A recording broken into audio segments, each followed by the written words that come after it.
ये रात border dragon city के लिए असामान्य रूप से उथल-पुथल से भरी थी। पूरा शहर झूम रहा था, सजीले रथों की परेड हो रही थी और आकाश में रहस्यमयी लड़ाई छिड़ी थी। लेकिन इसी भीड़भाड़ और हलचल के बीच एक युवा योद्धा किन म्यू अपने जीवन के सबसे खतरनाक क्षणों का सामना कर रहा था। जब किन म्यू ने शहर के सिटी लॉर्ड्स मैनर से बाहर कदम रखा तो उसे तुरंत आभास हुआ कि कोई उसका पीछा कर रहा है। ये कोई साधारण व्यक्ति नहीं थे, वे शहर के प्रभु के प्रशिक्षित योद्धा थे जो दिव्य शक्तियों के स्वामी थे। वे बिना किसी संकोच के खुलेआम उसका पीछा कर रहे थे, मानो वो उनके लिए कोई मामूली कीट पतंग हो जिसे कुचलना आसान हो। शहर की गलियों में भव्य उत्सव चल रहा था। विशाल रथों को देवताओं और राक्षसों के रूप में सजाया गया था और उन पर नर्तकियां नृत्य कर रही थीं। वे वही पोशाकें पहने थीं। भीड़ इतनी घनी थी कि लोग एक दूसरे को धक्का दे रहे थे। ऊंचे खंभों पर जलते हुए तेल के कटोरे शहर को रोशन कर रहे थे, जबकि 30 गज लंबे काठ के पायों स्टिल्ट्स पर खड़े लोग मशालों से आग उगल रहे थे, जिसे आसमान में अग्नि सर्प तैरते दिख रहे थे। किन म्यू को पता था कि वो भीड़ में सुरक्षित नहीं था। तभी आसमान में चमकती हुई रेखाएं प्रकट हुईं, जो आपस में सिल्वर ड्रैगन्स का रूप धारण कर रही थीं। जब ये ड्रैगन तैरते थे तो उनकी सतह पर लिखे प्राचीन मंत्र प्रकट होते थे और वे एक रहस्यमयी गूंजती हुई दैत्य ध्वनि निकालते थे। अचानक जोरदार कंपन के साथ आकाश में प्रकाश फैला। शहर के प्रभु फूगुंडी रेवर्ड हेई, एक पीली चेहरे वाली रहस्यमयी स्त्री, और अन्य योद्धा आकाश में भीषण लड़ाई कर रहे थे। उनकी शक्ति इतनी भयानक थी कि हर वार से उठने वाली तरंगें आकाश के अंधकार में समा जाती थीं।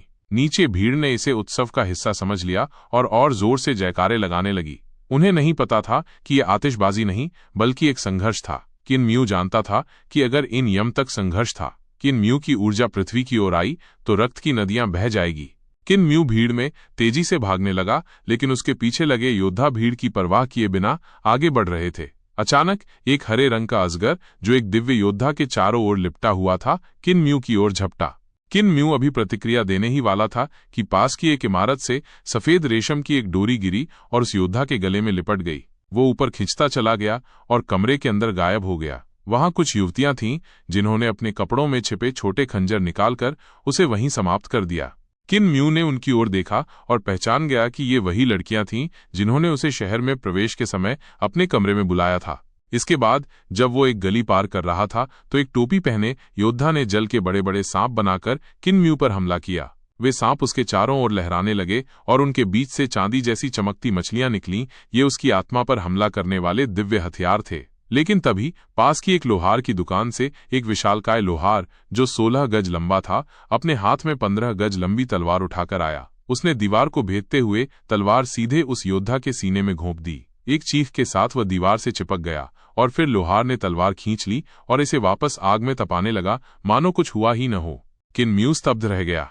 जैसे जैसे किन म्यू आगे बढ़ा, उसके पीछे लगे योद्धाओं का कत्ल जारी रहा। एक सांप नर्तकी के पिंजरे से एक विशालकाय सांप निकला और एक योद्धा को निगल गया।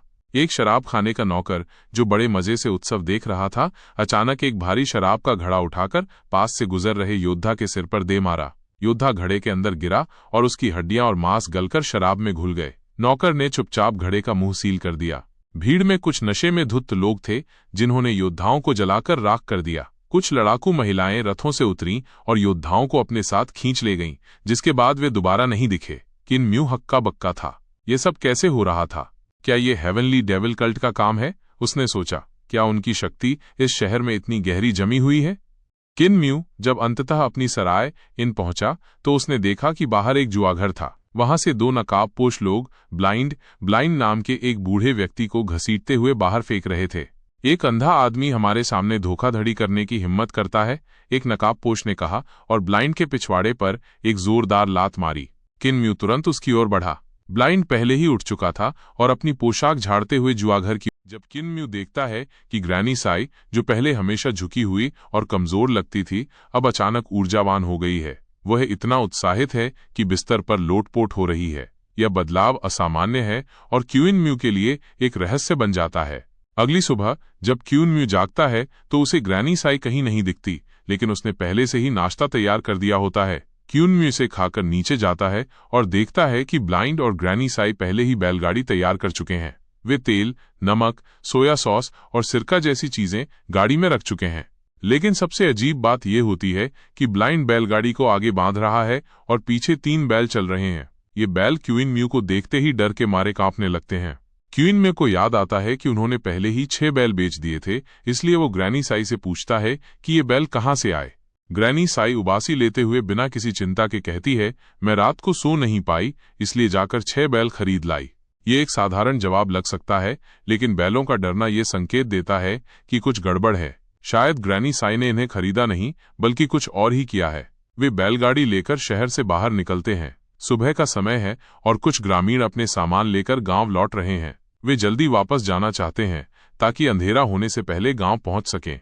क्वीन म्यू बैलगाड़ी चलाते हुए घाट तक पहुंचता है, जहां एक विशाल और तेज बहने वाली नदी है। यहां बहुत सारे ग्रामीण रिवर गॉड की पूजा कर रहे हैं और रिवर बीस्ट्स को बुला रहे हैं। रिवर बीस्ट्स बड़े नथुने वाले विशाल जलचर जीव होते हैं जो जल देवता की कृपा से लोगों को नदी पार कराने का काम करते हैं। ग्रामीण इन्हें धूप बत्ती चढ़ाते हैं और ये धुएं के बड़े छल्ले बनाकर उसका आनंद लेते हैं। ब्लाइंड भी जल देवता की पूजा करता है और एक रिवर बीस्ट को बुलाता है। क्वीन म्यू बैलगाड़ी के साथ रिवर बीस्ट की पीठ पर चढ़ जाता है और ये विशाल जीव पानी में दौड़ने लगता है। हालांकि इस बार उनकी यात्रा विपरीत दिशा में है। पहले वे पानी की धारा के साथ आए थे, लेकिन अब उल्टी दिशा में जा रहे हैं, इसलिए उन्हें ज्यादा ताकत लगानी पड़ रही है। फिर भी रिवर बीस्ट की गति पहले जितनी ही तेज है, जिससे क्वीन म्यू को आश्चर्य होता है। उन्हें सिर्फ ग्रैंडमा टेम्पल पर एक रात रुकना होगा और अगले दिन वे डिसेबल्ड एल्डरली विलेज पहुंच जाएंगे।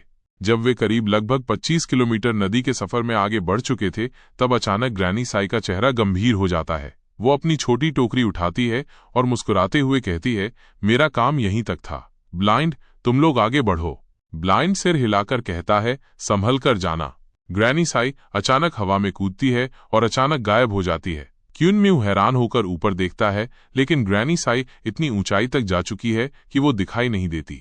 ब्लाइंड इस पर कोई ध्यान नहीं देता और हवा में अपनी लकड़ी के डंडे के सहारे खड़ा रहता है। वो मानो इन सब घटनाओं का आदी हो चुका है। कुछ ही समय बाद क्वीन म्यू देखता है कि आसमान का एक बादल लाल हो जाता है और खून की बारिश होने लगती है। पूरी नदी लाल रंग से भर जाती है, मानो कोई भीषण लड़ाई हुई हो। तभी अचानक एक कटा हुआ सिर आसमान से गिरकर नदी में समा जाता है। क्वीन म्यू कांप उठता है। जैसे ही सिर पानी में गिरता है, वो पहचान जाता है कि ये वही पीले चेहरे वाली महिला है जिसे उसने पहले सिटी लॉर्ड्स मैनर में देखा था। ये देखकर क्वीन म्यू और भी ज्यादा डर जाता है। आसमान में क्या हुआ? ग्रैनी साई कहाँ गई और वो किससे लड़ रही थी? थोड़ी देर में खून की बारिश बंद हो जाती है और नदी दोबारा साफ दिखने लगती है, मानो कुछ हुआ ही न हो। क्वीन म्यू खून के धब्बे धोता है और इंतजार करता है, लेकिन ग्रैनी साई अभी तक नहीं लौटी। ब्लाइंड अब भी शांत है, मानो उसे कोई चिंता ही न हो। तभी क्वीन म्यू को नदी के निचले हिस्से से एक दिल दहलाने वाली हलचल महसूस होती है। ये इतनी शक्तिशाली होती है कि रिवर बीस्ट भी बेचैन हो उठता है और अपनी गति तेज कर देता है। ब्लाइंड के कान अचानक हिलते हैं और वो चिल्लाता है, मुअर, संभल कर खड़े रहो, गिरना मत। क्वीन म्यू अपने पैरों को जमीन में जड़ की तरह मजबूत कर लेता है और पीछे मुड़कर देखता है। तभी उसे एक अविश्वसनीय दृश्य दिखाई देता है। नदी का पानी नीचे से ऊपर की ओर बहने लगता है। यह मानो किसी शक्तिशाली बल के कारण उल्टी दिशा में दौड़ रहा हो। अब नदी के निचले हिस्से का जलस्तर 30 गज ऊंचा हो चुका है और वो दोनों किनारों को डुबा रहा है। जंगल पानी में समा रहे हैं और लहरें लगातार ऊंची होती जा रही हैं। लेकिन सबसे डरावनी चीज होती है एक विशाल पानी की हथेली। नदी का पानी उठकर एक विशाल हाथ की आकृति में बदल जाता है, जो पूरी नदी को ढक देता है और ऊपर की ओर धकेलता है। क्वीन म्यू भयभीत हो जाता है। यह हाथ क्या है? क्या ये किसी शक्तिशाली जादुई प्राणी की शक्ति है? जब ये विशाल जल पंजा सिर्फ 300 गज दूर होता है, तभी अचानक ये बिखर जाता है। पानी चारों ओर फैल जाता है और नदी का बहाव सामान्य हो जाता है। लेकिन इस प्रक्रिया में रिवर बीस्ट 300 गज ऊपर उछल जाता है और फिर नीचे गिरता है। क्वीन म्यू गिरने से बचने के लिए बैलगाड़ी को कसकर पकड़ लेता है।